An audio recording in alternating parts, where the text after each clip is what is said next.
बार फिर मैं आप लोगों के साथ अपने समझने समझाने के प्लेटफॉर्म पे आप लोगों का स्वागत करता हूं।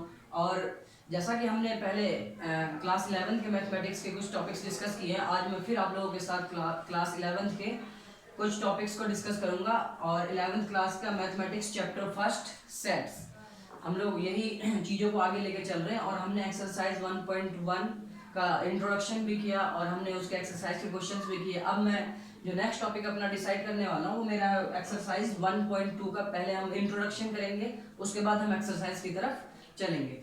तो स्टार्ट करता हूँ मेरा नेक्स्ट इंट्रोडक्शन जो है एक्सरसाइज 1.2 के लिए। तो सबसे पहला हमारे पास कॉन्सेप्ट क्या बन के आता है, चीज़ें क्या है हमारे पास, कि हमें पहले ये जानना है कि टाइप्स ऑफ सेट क्या होता है। टाइप्स ऑफ सेट, कितने टाइप के सेट्स हमें इंट्रोड्यूस कराए जाते हैं। एक्सरसाइज 1.2 के क्वेश्चंस को सॉल्व करने के लिए हमें कितने टाइप के सेट्स का इस्तेमाल करना पड़ेगा, उसके बारे में हम लोग जानेंगे। ठीक है, तो आप लोग देखते रहिए और समझते रहिए चीज़ों को। तो सबसे पहला सेट मैं अगर आप लोगों के साथ इंट्रोड्यूस करूं तो पहला सेट होता है हमारे पास एम्प्टी सेट। क्या होता है? Empty set. ठीक है, इसी को हम लोग एक और नाम से जानते हैं, एम्प्टी, या आप लोग कह सकते हो empty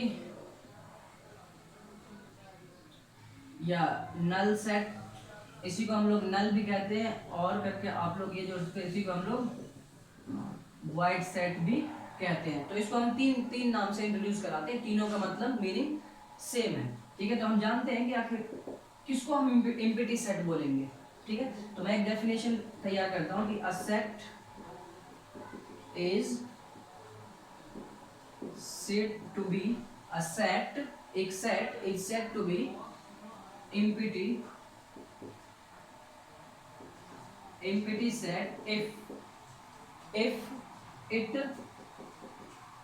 it has no any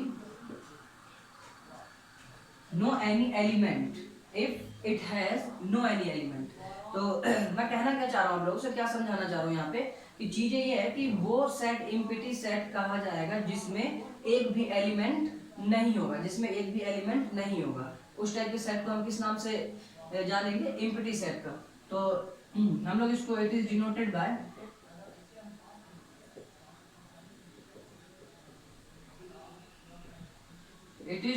bye इसको हम डिनोट करते हैं फाई से। इसको किससे? फाई से। किससे डिनोट करते हैं हम लोग? फाई से। ठीक है, इसका नाम क्या है? फाई। इसका नाम क्या है? फाई। इसको हम फाई से डिनोट करते हैं एम्प्टी सेट को। और अगर हम बात करें कि इन रोस्टर फॉर्म में हम जो एम्प्टी सेट को डिनोट करते हैं वो हमारे पास कुछ ऐसा होता है।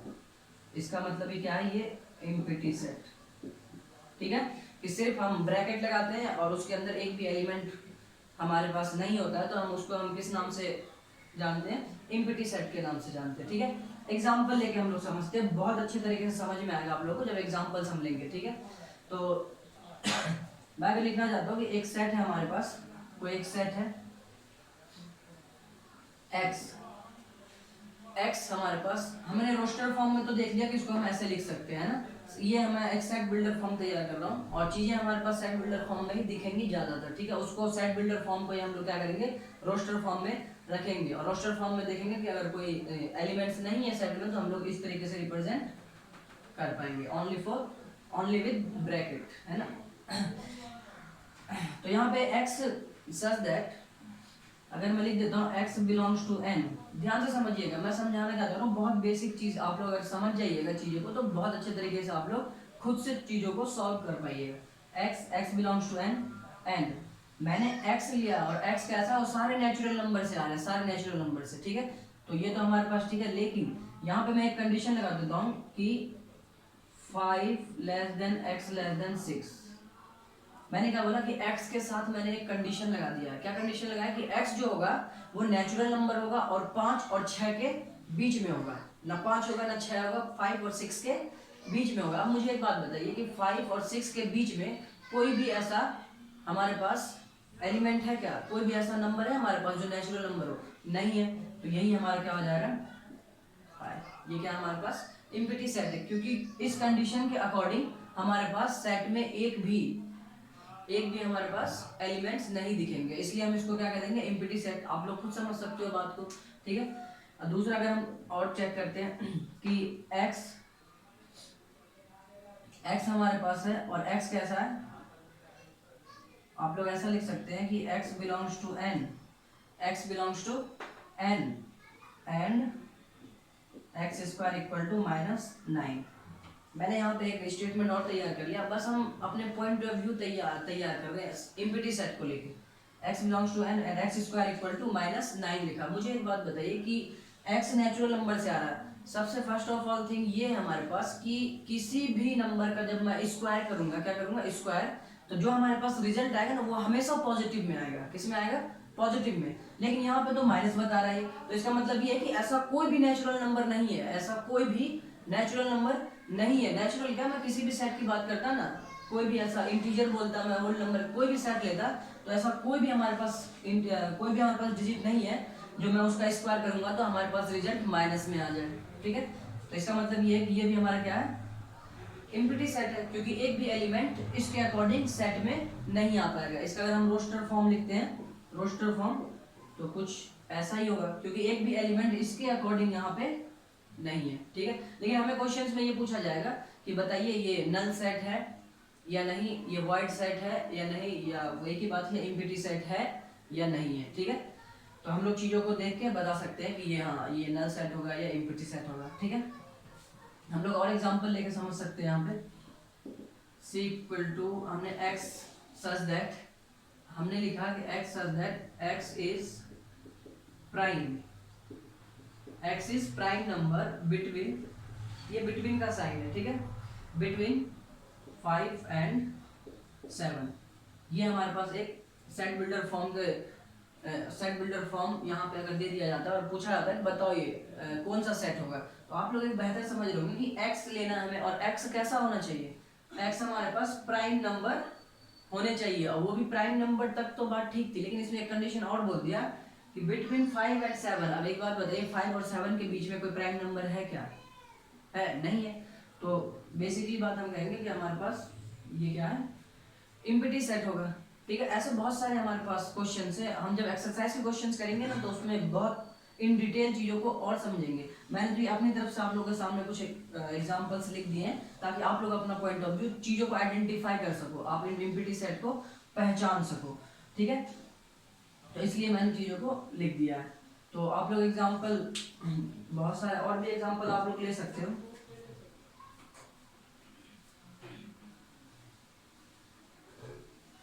ठीक है। मैं उम्मीद करता हूँ आप लोग इस बात को तो बेहतर तरीके से समझ पाए होंगे कि स्टेटमेंट अगर आप लोगों को पता है तो आप लोग चीज़ों को अच्छे तरीके से कहीं ना कहीं कर पा रहे होंगे, ठीक है। तो अगर मैं एक सेट और लिखने की कोशिश करूँ कि x, ये खुद से बना सकते हैं, मैं तो खुद से समझाने के लिए कि उस क्वेश्चन के पीछे क्या ग्राउंड क्या है वो आप लोगों को समझ में आना चाहिए। तो मैं एक तैयार कर लेता हूँ x, और x is vowel except A E I O U। देखिए मैंने एक और तैयार कर लिया अपनी तरफ से, O U। मैंने कहा कि x होगा, x क्या होगा, वोवेल होगा, लेकिन एक्सेप्ट किसके अलावा, A E I O U के अलावा, है ना। A E I O U के अलावा कोई और वोवेल है क्या हमारे पास, नहीं है, नहीं है, तो ये हमारे पास क्या होगा, एक बीच में नहीं आएगा, कॉन्सोनेंट होगा, ठीक है। तो मतलब एम्प्टी सेट को हम इस तरीके से भी देख सकते हैं। आप लोग एग्जांपल और ले सकते हैं कि हमारे पास ऐसा x होगा, ऐसा x होगा जो यहाँ पे अगर मैं लिखना चाहूँ आप लोगों के साथ कि x इज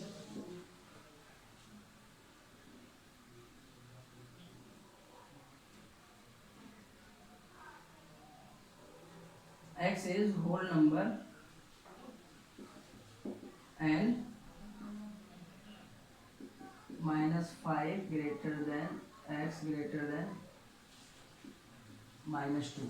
कुछ ऐसा अगर मैं तैयार कर पा रहा हूँ आप लोगों के सामने तो आप लोग देख पा रहे होंगे कि क्या है, x is whole number and और x की कंडीशन क्या है, -5 से -2 के बीच में, मुझे एक बात बताइए -5 से -2 के बीच में कोई होल नंबर होता है क्या? होल नंबर तो हमारे पास 0 के बाद स्टार्ट होता है, 0 से स्टार्ट होता है होल नंबर, ठीक है। तो ये भी हमारा क्या हो जाएगा, एक एम्प्टी सेट होगा, मतलब कि एक भी सेट हमारे पास ऐसा नहीं आएगा। तो ऐसे बहुत सारे क्वेश्चंस हमें मिलेंगे, अभी हम जब एक्सरसाइज के क्वेश्चंस करेंगे तो वहाँ पे और बेहतर तरीके से चीज़ों को समझ पा रहे होंगे हम लोग, ठीक है। तो आप लोग बिल्कुल भी फिक्र मत कीजिए, कोई भी चीज़, कोई भी डाउट हो इस चीज़ से लेके आप लोग तुरंत कमेंट बॉक्स में कमेंट कीजिए, मैं उसकी सेपरेट वीडियो आप लोगों को बना के दे सकता हूँ, कोई दिक्कत नहीं उसमें, ठीक है। बस आप लोगों को चीज़ें समझ में आनी चाहिए। हम अपने नेक्स्ट सेट की तरफ चलते हैं। हमारे पास नेक्स्ट सेट जो है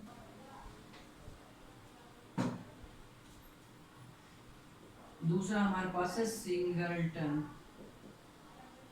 सिंगलटन सेट। नाम से आप लोगों को पता चल रहा होगा सिंगलटन सेट, कि वो सेट जिसमें सिर्फ और सिर्फ एक एलिमेंट हो, वो सेट जिसमें सिर्फ और सिर्फ एक एलिमेंट हो, ठीक है। तो एक एलिमेंट हम लिखेंगे a set is said to be singleton set if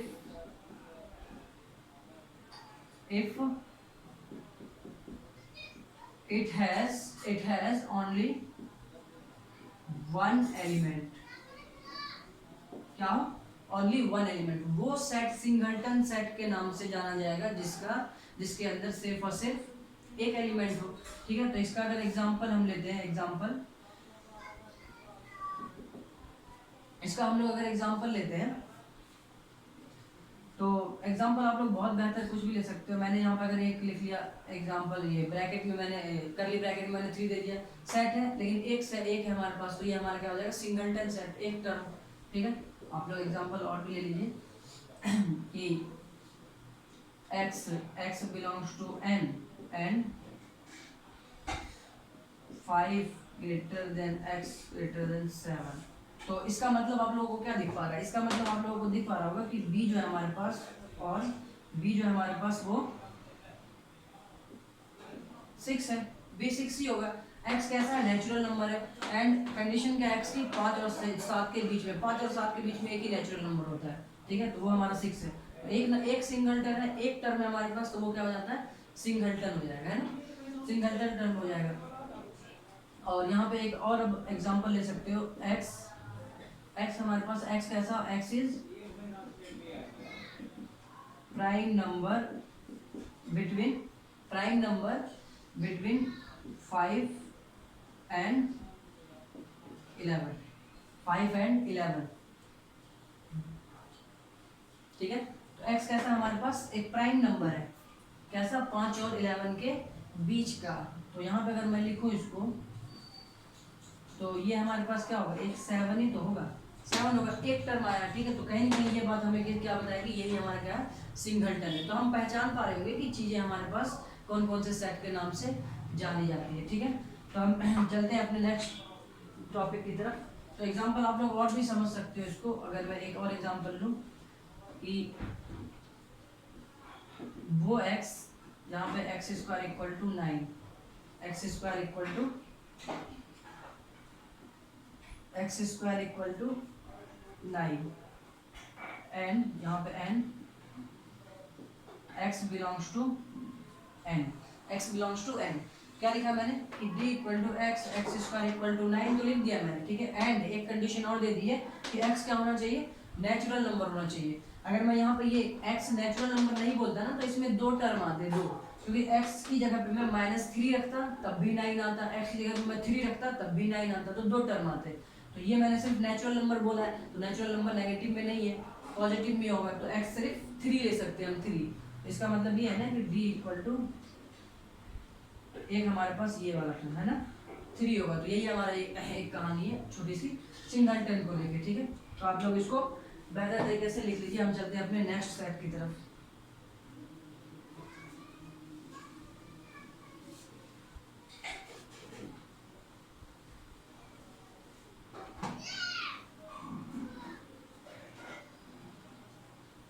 हमारे पास तीसरा जो है एक फाइनाइट सेट, क्या बोला मैंने, फाइनाइट सेट, ठीक है। अ set is said to be, a set is said to be finite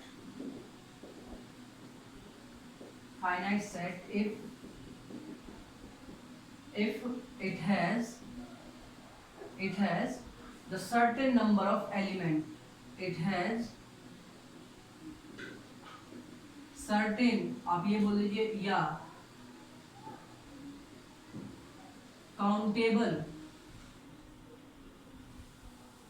elements. क्या हमारे पास काउंटेबल एलिमेंट्स, क्या बोला मैंने कि वो सेट हमारा फाइनाइट सेट होगा जिसके अंदर, नाम से भी हमें पता चल रहा है कि वो हमारा फाइनाइट सेट होगा जिसके अंदर हमें काउंटेबल या एक सर्टेन मतलब निश्चित एलिमेंट हमारे पास होंगे, या एक काउंटेबल जिसे हम काउंट कर सकते हैं, इतने एलिमेंट्स उस सेट के अंदर हैं, तो उसे हम बोल देंगे क्या, फाइनाइट। ठीक है, तो एग्जांपल अगर हम लेते हैं, एग्जांपल कोई भी एग्जांपल आप 1 2 3 4, ये मैंने एक सेट ले लिया है ना, एक सेट ले लिया, तो ये क्या है, फाइनाइट है। फाइनाइट मतलब कि काउंटेबल एलिमेंट्स है, 1 2 3 4, कितने एलिमेंट्स है, 4। तो जिस भी सेट के हम एलिमेंट्स को काउंट कर सकते हैं वो हमारा क्या होता है, फाइनाइट सेट होता है। बस इतनी सी बात है इसमें। अगर मैं यहाँ पे लिख पा रहा हूँ ये b equal to x belongs to n, तो मुझे बताइए क्या ये फाइनाइट सेट होगा, ये फाइनाइट सेट होगा, नहीं होगा, बिल्कुल नहीं होगा, फाइनाइट सेट ये नहीं होगा। तो ये क्या होगा हमारे पास, ये इनफाइनाइट सेट हो जाएगा, ये क्या हो जाएगा, इनफाइनाइट सेट होगा, है ना। जो फाइनाइट नहीं है वो इनफाइनाइट है, तो बहुत इजी चीज़ों को आप लोग समझ पा रहे होंगे कि अगर जो फाइनाइट है तो काउंटेबल है, अगर अनकाउंटेबल है, ठीक है, तो वो हमारा क्या है, इनफाइनाइट सेट हो जाएगा। तो इनफाइनाइट सेट भी हमारे पास इसमें गिवन है, तो मैं इनफाइनाइट, मुझे नहीं लगता आप लोगों को आप दोबारा बताना है, तो आप लोग समझ पा रहे होंगे कि इनफाइनाइट सेट क्या होगा। ठीक है, तो b इक्वल टू क्या है, इनफाइनाइट सेट है। मैं यहाँ पे अगर लिखता हूँ कि a equal to x belongs to n and 5 less than equal to x less than equal to 10, ठीक है, मैंने ये लिख दिया, तो आप लोग बहुत अच्छे से बता पाएंगे कि कंडीशन से कहीं ना कहीं ये फाइनाइट होगा। क्या होगा हमारे पास, फाइनाइट सेट का एग्जांपल। और यही अगर मैं यहाँ पे ये लिखता हूँ, एक और सेट में लिखता हूँ कि x belongs to z, x belongs to z अगर मैं लिख देता हूँ तो क्या हो जाता है, ये इंटीजर्स हो जाता है ना, तो इंटीजर्स तो इनफाइनाइट होते हैं, तो इसलिए ये हमारा क्या हो जाएगा, इनफाइनाइट सेट। तो आप लोग इस बात को समझ पा रहे हो कि फाइनाइट और इनफाइनाइट सेट क्या है। ठीक है, हम चलते हैं अपने नेक्स्ट सेट की तरफ।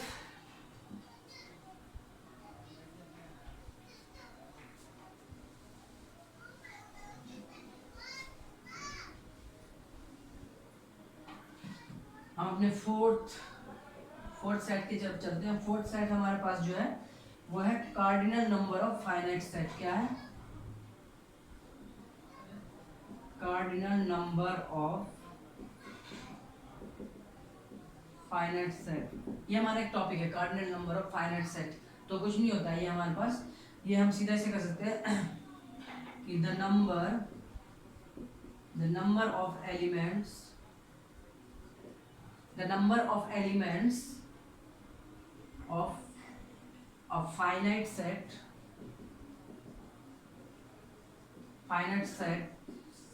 is called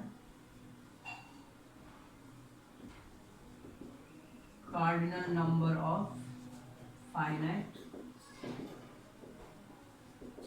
set। ठीक है, it is, लिख देते हैं, it is represented, it is denoted by n of a, where a is any set,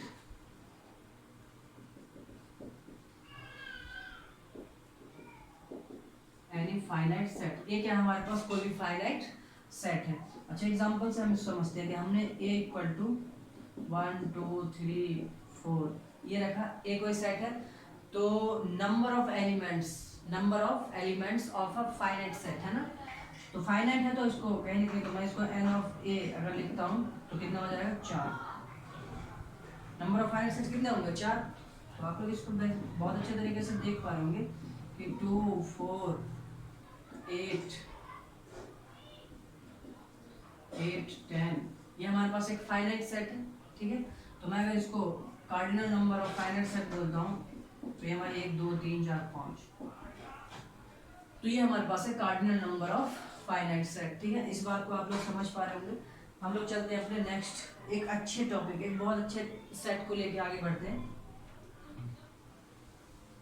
ठीक है, यही सारे क्वेश्चंस हमें मिलेंगे, हम देखेंगे कि क्वेश्चंस हमें ये चीजें हमें आइडेंटिफाई करना है, सेट कौन सा क्या नाम है, हम देखेंगे चीजों को। ठीक है, अगर यहाँ पे समझ पा रहे चीजों को तो हम एक्सरसाइज में बहुत बेहतर तरीके से वहां पे सॉल्व कर पा रहे होंगे। ठीक,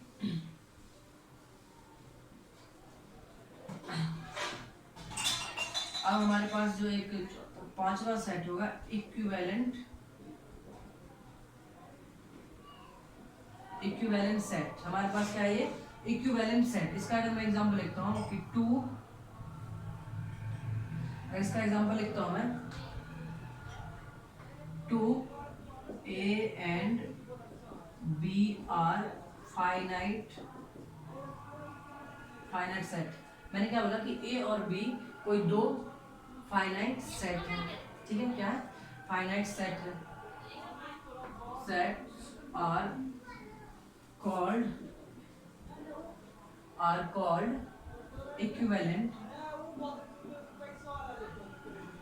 equivalent set if and only if number of finite set A और number of B। इस बात को आप लोग बहुत अच्छे से ध्यान रख पाइएगा। अगर किसी भी दो फाइनाइट सेट का नंबर ऑफ एलिमेंट्स इक्वल हो, तो हम लोग इजीली बता पा रहे होंगे कि वो क्या है, इक्विवेलेंट सेट है। क्या है, इक्विवेलेंट सेट है। एग्जांपल से हम लोग समझते हैं इसको। दो सेट हम ले लेते हैं, एक हमने लिया 1 2 3 4 5, ठीक है, एंड बी हमने कोई फाइनाइट सेट ले लिया 2 4 6 8 और 10। ठीक है, तो हम लोग यहाँ पर अगर n of a cardinal of finite set अगर हम निकालते हैं तो n of a equal to 5 and n of b equal to 5। दोनों हमारे पास क्या हो रहे हैं, फाइनाइट दोनों हमारे पास सेम हो रहे हैं। हमने यहाँ देखा कि n of a equal to n of b, तो ये हमारे दोनों क्या है, इक्विवेलेंट, यही हमारे क्या होगा, इक्विवेलेंट सेट्स है ना। ए और बी क्या होंगे, इक्विवेलेंट सेट होंगे। इसके अलावा कोई भी हमारे पास कंडीशंस बहुत तरीके के आएंगे, तो हम उस तरीके से कहीं ना कहीं चीजों को यही कर पा रहे होंगे हम। ठीक है, हमारे पास एक सेट कहीं ना किसी तरीके से, और कंडीशंस क्या, उसके बिहाफ पे हम एक सेट तैयार करेंगे, और सेट जो एलिमेंट्स आएंगे, सेट के जो एलिमेंट्स आएंगे उसके अकॉर्डिंग हम बता पाएंगे कि ये इक्विवेलेंट सेट है या नहीं है। तो एक एग्जाम्पल मैं और लेता हूँ। अगर हम ले लेते हैं कि a इक्वल टू हमने दो सेट ले लिया। इस एग्जांपल को आप लोग ध्यान से समझिएगा, कहीं ना कहीं आप लोगों को एक दूसरा एक नोट बना के देगा आप लोगों को ये। एंड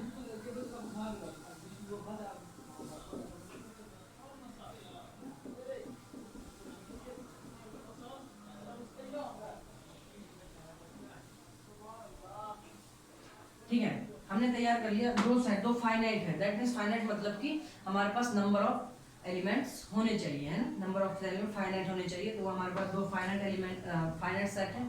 ठीक है, हम इस दोनों को इक्विवेलेंट सेट बोलेंगे या नहीं हम चेक कर लेते हैं। हमारे पास कंडीशन क्या, अगर n of c cardinal of अगर मैं c सेट का निकालता हूँ तो 1 2 3 4 5। मुझे एक बात बताइए कि ये भी एक सेट है ना, ये भी एक सेट है, आप लोग ध्यान से देखिए। तो ऑर्डर कोई डिपेंड नहीं करता है, ऑर्डर कोई मेजर इशू नहीं करता, ऑर्डर जो हमारे पास इशू नहीं करता, तो इसलिए सेट तो सेट है। तो ये भी हमारे पास क्या है, डी भी हमारे पास n of d equal to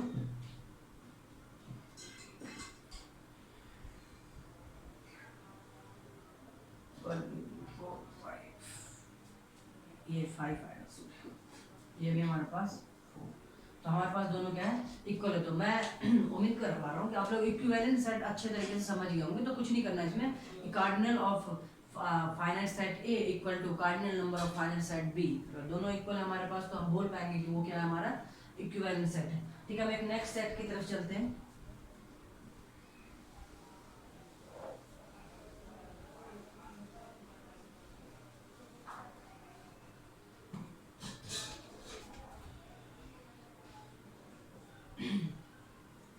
पास ये इक्वल सेट।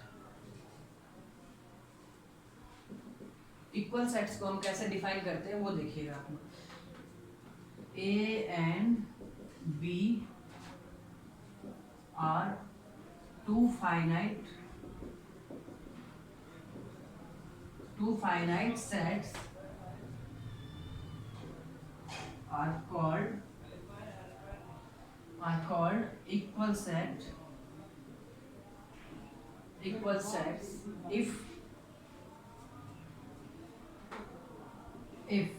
if ध्यान से यहाँ सुनिएगा, if every element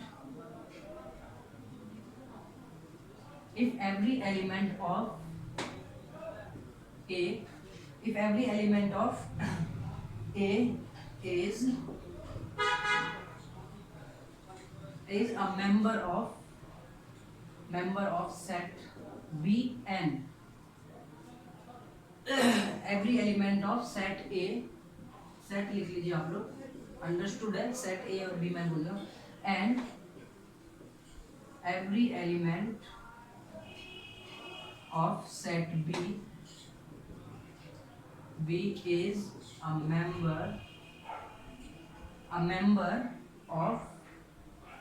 member of set A.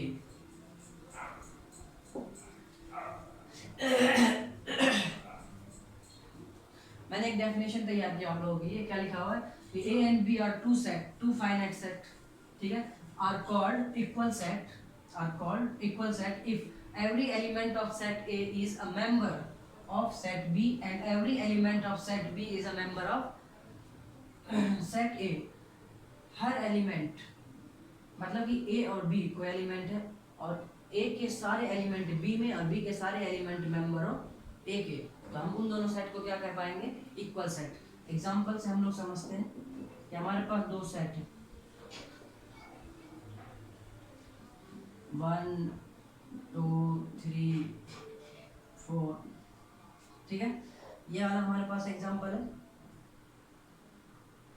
और बी हमारे पास एक सेट और ले लीजिए आप लोग 3 2 1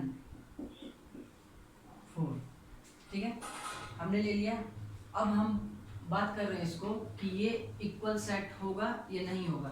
मुझे एक बात बताइए कि 1 ए में है, 1 बी में भी है, 1 2 ए में है, 2 इसमें भी है, 3 इसमें है, 3 इसमें भी, 4 इसमें, लेकिन इन दोनों में डिफरेंस क्या दिख रहा है हमें कि इनके ऑर्डर अलग अलग है, ऑर्डर चेंज है। इसका फर्स्ट में 1 है तो यहाँ पे 3 है।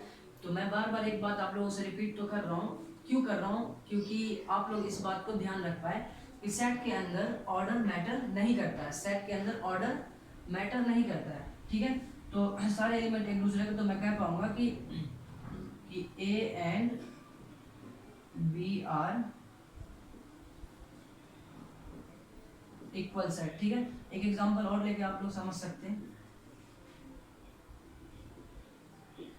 2 3 5 एंड डी हमारे पास होगा 5 3 2। तो हर एक एलिमेंट एक दूसरे के अंदर है, तो ये दोनों हमारे क्या हो जाएंगे, इक्वल सेट। ये दोनों क्या होगा, हमारा इक्वल सेट होगा। इस बात को आप लोग समझ पा रहे होंगे। अब मैं इसके लिए एक आप लोगों को एक नोट तैयार कर देता हूँ, ठीक है। इसके लिए मैं एक नोट तैयार करता हूँ, आप लोग बहुत अच्छे तरीके से इसको देखिएगा।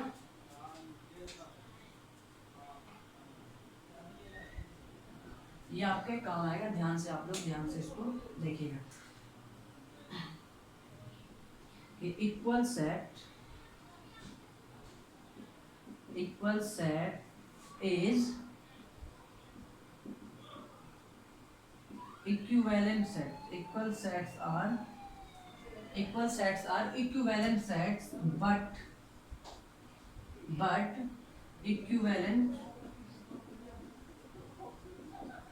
equivalent set